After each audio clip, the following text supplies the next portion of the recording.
Season 3, can you believe it's already season 3 scheduled to be released September Yeah, 21st?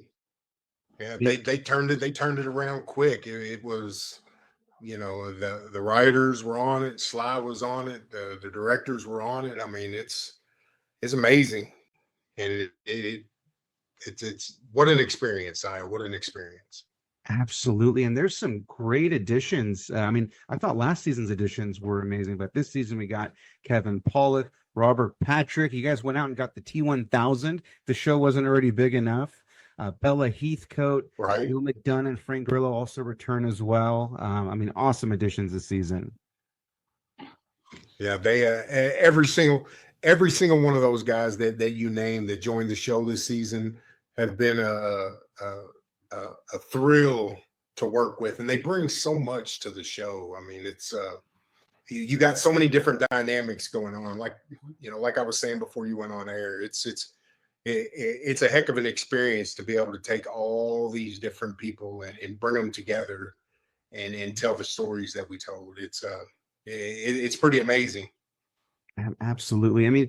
I know obviously you're one of the main stars on the show as well, but I'm sure you can't help but wear your fan hat sometimes too, right? I mean, working alongside Sly and Robert Patrick now with these guys. I mean, is it hard to sort of contain? I know you're professional, right? But is it hard to kind of contain the fan side of you from the professional side sometimes on set? It's not hard. What you tend to do is, well, what I tend to do is, you know, I I tend to look at it from I tend to look at it from a professional side, knowing you take all these different years of experience in this particular industry, and you're not in awe of the stardom. What you're in awe of is the accolades and what they've done and what they've brought to the table and what they've done for the industry as a whole, and to be able to share a small screen, have a small part in, doing this big thing that is Tulsa King is, it's pretty humbling, and sometimes you got to pinch yourself. And I know we covered this on our first interview, but for the fans that didn't get a chance to see our first interview, um, love for you to share again too, kind of like what was it like? Because you actually got a call from Sly, right, to come Yeah. and audition for this role. Um, yeah, I got a call from them after, I had submitted. I'd actually got an email from my agent saying that this casting group wanted you to go out for this role. Wanted to know if cash flow would go out for this role, and I went out for the role, and they told me I got it, last minute. And they said if you get a phone call from a number you don't recognize, it would probably be good to answer it.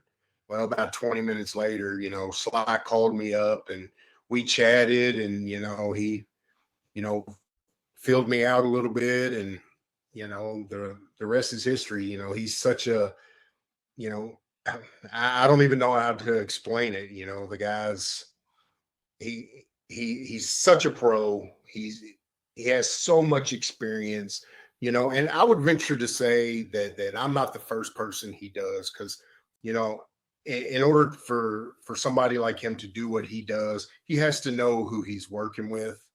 And he didn't have to call me. He could just met me on the set, and not worried about anything. Yet he took the time to call me up and speak with me and see how I was and who I was. And, Hmm. that made things a lot easier, not only for me, but probably for him and the production, because he knew who he was dealing with, when we were on screen together. So, Hmm.